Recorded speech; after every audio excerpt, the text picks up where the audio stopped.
و مطمئن باشن و خاطر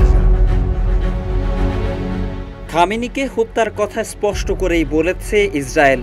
Donald ট্রাম্পও জানিয়েছিলেন এই সর্বোচ্চ নেতার অবস্থানের কথা। তবে ২০ জুন ইরানের ইসলামিক রেভলিউশনারি গার্ড বাহিনীর কাছে যুদ্ধকালীন ক্ষমতা হস্তান্তর করেছেন আয়াতুল্লাহ আলী খামেনি, যেটি ইঙ্গিত দিচ্ছে যুদ্ধের জন্য সর্বাত্মক প্রস্তুতি নিচ্ছে ইরান। এরই মধ্যে সম্ভাব্য উত্তরসূরিদের নামও ঘোষণা করেছেন ইরানের সর্বোচ্চ নেতা। নিউ ইয়র্ক টাইমসের প্রতিবেদনে দাবি করা হয়েছে, ইরানের ভূখণ্ডে ক্রমবর্ধমান ইসরায়েলি আক্রমণের মধ্যে সর্বোচ্চ নেতা আয়াতুল্লাহ খামেনি তার জীবন এবং ইসলামী প্রজাতন্ত্রের নেতৃত্ব কাঠামো উভয়কেই রক্ষার জন্য একটি অসাধারণ ধারাবাহিক পদক্ষেপ নিয়েছেন। প্রতিবেদনে দাবি করা হয়েছে, তিনি তার মৃত্যুর ক্ষেত্রে সম্ভাব্য উত্তরসূরি হিসেবে ৩ জন সিনিয়র ধর্মীয় নেতার নাম জানিয়েছেন। জরুরি যুদ্ধ পরিকল্পনার সঙ্গে পরিচিত ৩ ইরানি কর্মকর্তার বরাতে নিউ ইয়র্ক টাইমস জানিয়েছে, খামেনি ইলেকট্রনিক যোগাযোগ স্থগিত করেছেন এবং শনাক্তকরণ এড়াতে একজন বিশ্বস্ত সহকারীর মাধ্যমে কমান্ডোদের সঙ্গে কথা বলেছেন।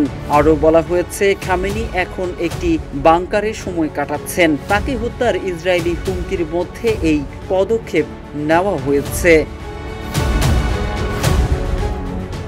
নিউ ইয়র্ক টাইমসের উদ্ধৃত করা কর্মকর্তাদের ভাষ্য, খামেনি বিশ্বাস করেন যে ইসরায়েল অথবা আমেরিকা তাকে হত্যার চেষ্টা করতে পারে। প্রতিবেদনে আরও বলা হয়েছে, খামেনির পুত্র মোস্তফা, যিনি একসময় গুঞ্জনে এসেছিলেন, সম্ভাব্য ৩ জন উত্তরসূরিদের মধ্যে তার নাম নেই।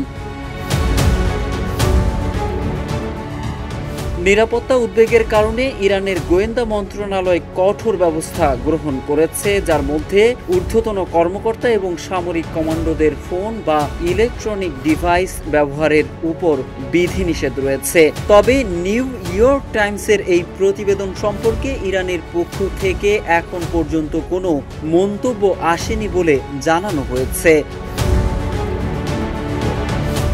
ইরানে ইসরায়েলের আকস্মিক হামলা এবং তার জবাবে ইরানের হামলার পর ক্রমেই পরিস্থিতি উত্তপ্ত হয়ে উঠেছে।